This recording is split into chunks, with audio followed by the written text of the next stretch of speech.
Мен көп жерде бұлай істемей так-то кажется. Болды.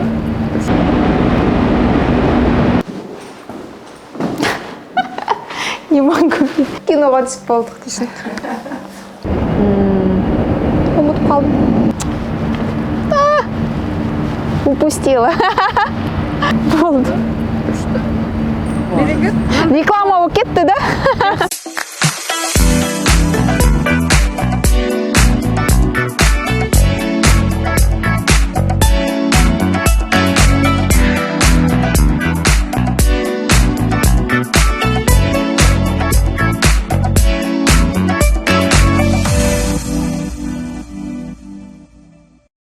Сәлем! Бүгін сіздермен Жансая Камалқызы Сыздықова, КТЖ бөлімінің аға кеңесшісі. Мен өзімнің жұмысымды қысқаша айтатын болсам, жалпақ тілмен айтқанда, осы КТЖ өндіріс бөлімінде қандайда бір приоритетный, маңызды тапсырмалар, мәселелер туындаса, сол мәселелерге барынша қолдау көрсетіп, тез шешімін табуға көмектесу. Сол менің маңызды жұмысым. Ал енді бүгін ауа райы керемет болып тұр, байқасаңыздар. Сіздерді саяхатқа шақырам, жүріңіздер.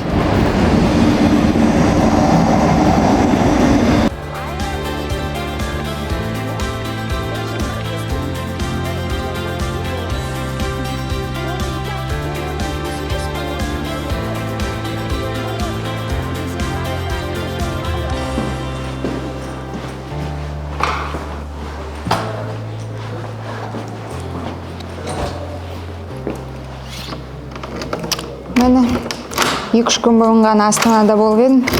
Енді уақыт басталды, жұмысқа келдім.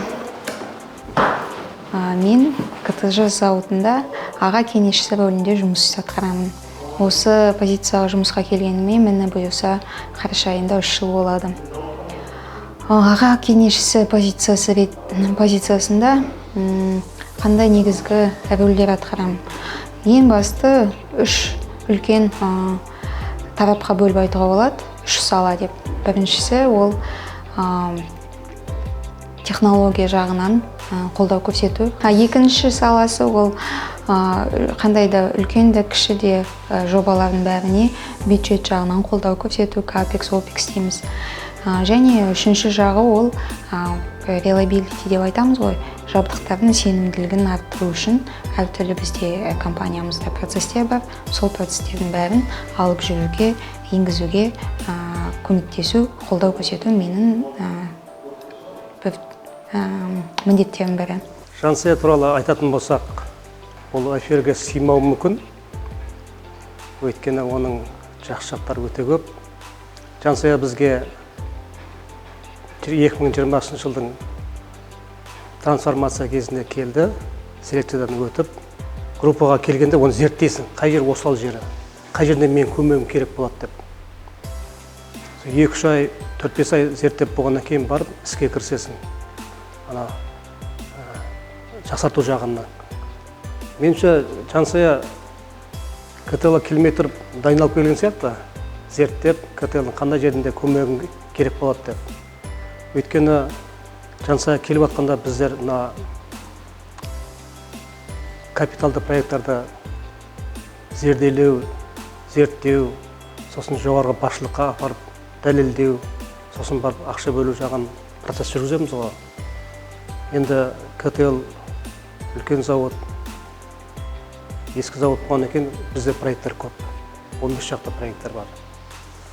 Сол 15 шақты проектті Жансая келген бойда кірісіп кетіп, талдап, зерттеп, келет информацияны жинап, дәлелдеп, жоғарғы басшылық алып барды. Бірде-бір проект кері қайтқан жоқ. Бәрі қабылданып, партнерларымыз бәрі соны қолдап, сол проекттер қазір жұмыс істеп, қазір жемісін көріп жатырмыз. Жансаяның сіңірген еңбегі ол мына біздің сенімділік және тұтастыққа, reliability, integrity. Сол процесте оның еңбегі өте көп болды. Біздер reliability группасымен, сенімділік тобымен өте көп тығыз жұмыс жасадық. Соның арқасында көптеген процестер жақсарды. Енді қазір біздің тып-тыныш отырып әңгімелесіп отырған себебім бір пайдасы сол завод тыныш болған соң біз де тынышпыз. Сол процесте Жансаяның өте білгірлігі, адаммен жұмыс істей алатын қабілеттігі, сауаттылығы бәрі айналып келгенде жақсы маман, жақсы лидер екені осы жерде тағы дәлелдеді. Сосын үшінші айтылатын зат ол адаммен жұмыс істей алу қасиеті. Ол өте үлкен қасиет деп есептеймін. Біздің консультанттар, координаторлар, супервайзерлер, мен көмекке барамыз. Кейбір сұрақтарымыз Жансаяның тікелей міндетіне кірмеуі де мүмкін. Бірақ біз білеміз, біз барсақ Жансая көмектеседі деген бізде жазылмаған бір қағида бар. Жігіттер бәрі барады. Сонда сенің сұраған көмегіңе ол саған жауабын әдемі жиектері алтынмен жаратылған тарелкамен дайындап әкеліп береді. Яғни жеуге дайын. Тағы үстіне 20% тағы да кеңесін қосып кетеді. Мен Жансаяны 2006-тан бері білемін. Екеуміз бір университетке барамыз. Сында Құтовта оқитын. Бірақ көп араласпаймыз, сабақ оқитын. Көп жақсы оқитын. Сабағын жақсы жасайды. Отличник болып шықты. Содан кейін 2010-да деген сияқты. Содан бері жұмыспен кездесеміз де, бірақ тығыз бір департаментте жасаған жоқпыз. Осы жақында 2020-21-де бірге бастадық осы топта. Айтайын деген Жансаяның жұмысы көбінесе проекттермен хабарласып, проекттердің бағытын дұрыстау. Осы жасаған 3 жылдың ішінде, 4 жылдың ішінде, КТЛ-дың ішінде 90% капекс КТЛ-да болды. Ол сенде еңбегің бар деп ойлаймын. Жансая екеуміз бір самолетпен Астанаға бардық үйге. Сол кезде енді мен білетін Жансая постоянно комбезбен жүретін, тек қана жұмысты ойлайтын қыз деп ойлап жүрмін ғой. Ойлаған жоқпын, то что ол бөлек басқа өмірі бар ау деп. Бірақ Астанаға келген кезде сөз айтқам, жәке үйге дейін шарт жақ, келіншегім келіп бір как раз деп. Жоқ, қазір мен жолдасым келеді деген. И тут пауза. Мен далаға шығам, Димаш деген мырза, жолдасы, почти 1,5 метр розымен келе жатыр ғой, в руках. Ана аэропорттың бәрі Димаш қарап жатыр. Мен ойлап қойдым, не жігіті ма, соншама келіншегін жақсы көретін, не деген романтик деп. Сол кезде қарасам Димаш екен. Жансая соны күтіп тұр екен іште. Керемет, не деген романтика дедім. Уже Жансаяның басқа жағынан көрдім да, өте қуандым. Мына кісі барлық жағынан развитый деп тұр. У них как будто это, знаешь, на повторе, это как будто это не было сюрпризом, самое главное, это как будто нормально, вот всегда Димаш дарит цветы Жансае. Я такой, блин, классно. Я бы хотел бы такую привычку себе тоже. Мы-то в суете забываем вот эту романтику, а классно то, что такие есть мотиваторы. Ең басында 3 жыл бұрын осы позицияны маған ұсынған уақытта шынын айту керек, мен кішкене қорқақтадым. Әртүрлі менде сомнениялар болды. Бірақ үлкен сол уақытта Рефидағы бастықтарым айтты, тек қана кішкене батыл болу керек, бар көп жақсы болып келеді деп. Сонымен осы коллективте өндіріске келіп жұмыс істеп жатырмын уже 3 жыл. Ең басында келген бетімде осы КТЖ зауытына өндіріс бөліміне мен өте қатты таңғалдым. Мені қалай қарсы алғандарына қарап, өте жылы қарсы алды. Шынымды айтсам, бір ешқандай қиындық көрдім деп айта алмаймын. Мүмкін маған везет дейді ғой, солай болды ма екен. Бірақ коллектив өте керемет. Біреу қызындай қарайды, біреу қарындасындай қарайды. Жалпы біздің қазақтың өзінің жақсы нелері бар ғой, қыз баланы сыйлайды деген. Сол бәрі де керемет сыйлайды. тіпті жай шай ішуде бір жиналыстарда отырған уақытта төрге шық деп төрге отырғызып қояды. Әрқашанда кімнен сұрасаңыз да біледі. Ол тек мен емес, басқа да бөлімдерде жұмыс істейтін қыздар келсе, олардың бәрі айтады, КТЖ-ға келгенде біз төрде отырамыз деп. Сондықтан сол жағынан наоборот күшті болды. Аз ғана қыз болғандықтан сені көбірек бағалаймын.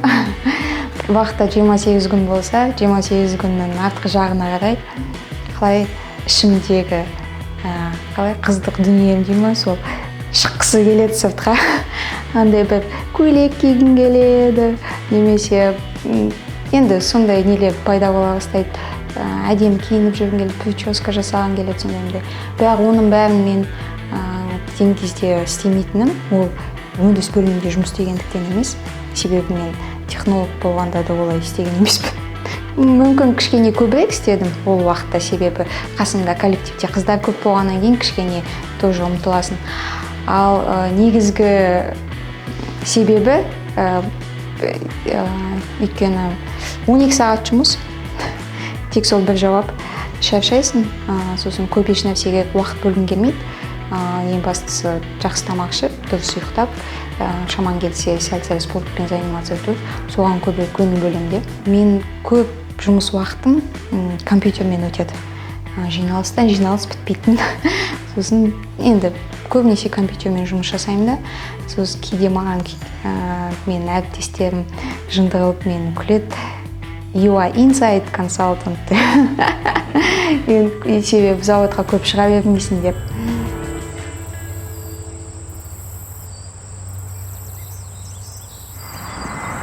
Вахталық әдіспен жұмыс істеген өзіндік екі жағы да бар.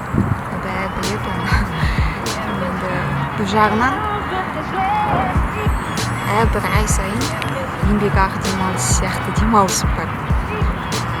Екінші жағынан 12 сағат жұмыс істейсің, енді әден 6-тан кешкі 6-ға 28 күн тынбай. Ол әрине әсер етеді, өлшама шаршап қаласың, темппен жүресің, жұмыста жүргенде байқалмайды. Ең соңғы момент уже ол үйге қайтам деп переустановка тапсырып, самолетқа минут тешканың ішінде отырғанда уф дейсің. Сол моментте бірден релаксация сезінесің. Сразу айтады олай, бұлжырап майысып қаласың. Болды деп, жұмыстан бүттін, тапсырдым деп. Бірақ дегенмен өзімде андай үйге келгенше әлі бір не қалады сезім ішінде. Бірдеме ұмытып кеттім ба, істемей қалдым ба, қалып қойдым ба деген сияқты әлі бір жұмыстың нелері кішкене уайымдап тұрасың, не болды екен, ана жұмыс шықты ма екен, шықпады ма екен деген.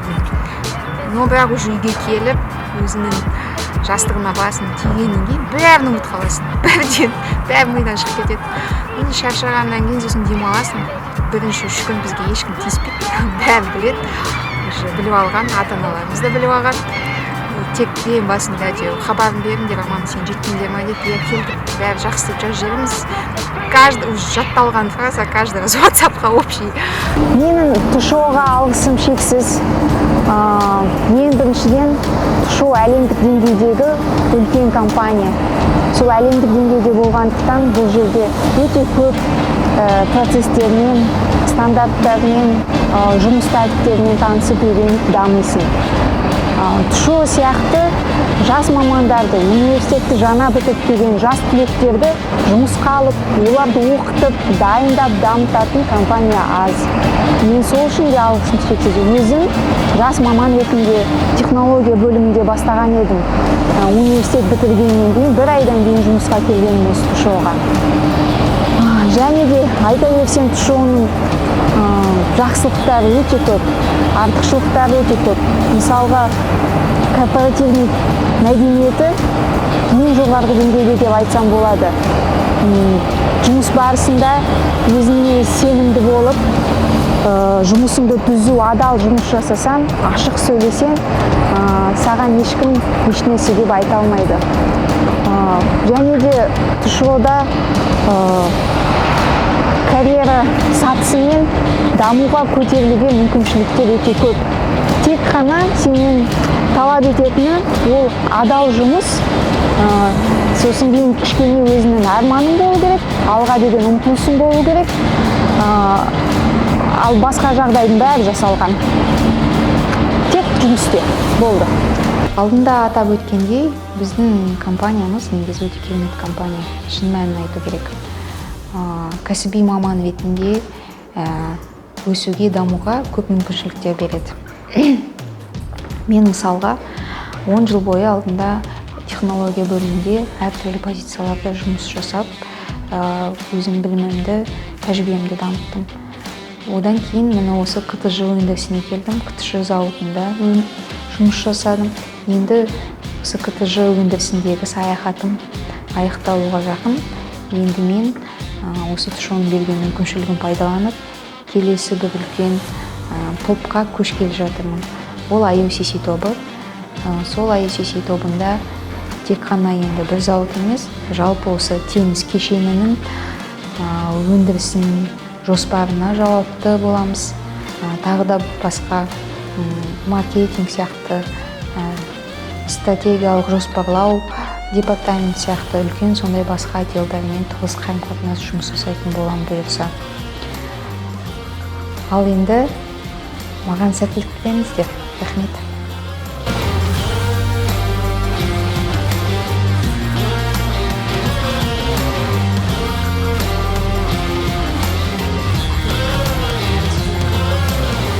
Жансая білесіздер ғой, танисыздар ғой.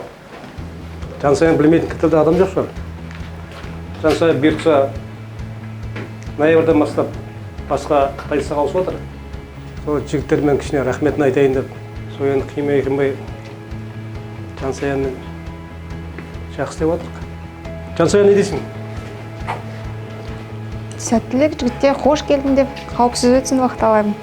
Жалпы енді осы КТЖ өндірісінде 3 жылдай болды жұмыс істеп жатқаныма. Қимаймын коллективті, шын айтайын. Басында сәл-сәл қорқақтап келгенмен, қазір қатты үйреніп алдым. Бағанада айтып жатырмын АДК-дағы біздің коллективке тоже. Мені қатты еркелетіп жібердіңіздер сіздер деп. Сол сіздердің арқаларыңызда көп нәрсе үйреніп білдім. Сіздермен бірге жұмыс істегеніме қуаныштымын. Енді алдада әлі талай мүмкіншіліктер болады деп ойлаймын. Басқа да жұмыстарда бірге кездесетін, жұмыс жасайтын. Сіздерге де жұмыстарыңызда жеміс, табыс тілеймін. Денсаулықтарыңыз мықты болсын. Аман есен жанұяларыңызға оралыңыздар.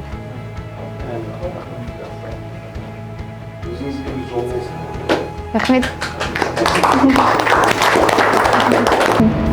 Қыздар, егер де сіздер еліміздің іргетасын қалауға зор үлес қосқан, барлық халқымыз мақтан тұтатын маңызды өнеркәсіпте жұмыс істегіңіз келсе, егер де әлемдік деңгейдегі стандарттар мен процестермен танысқыңыз келсе, қауіпсіздік техникасы мен экологияға деген бағдары ең жоғарғы деңгейдегі компанияда мақтан тұтып жұмыс істегіңіз келсе, қызықты да әрі мәнді жұмыс күнде 100% сізге кепілдікпен болатын жұмыс керек болса, және де оның үстіне бонус ретінде бақтаға келген сайын жылы сөздермен қарсы алатын, қандай да бір мәселе туындаса көмектесуге әрқашан даяр тұратын коллектив керек болса, онда осы КТЖ өндіріс бөліміне жұмысқа келіңіз.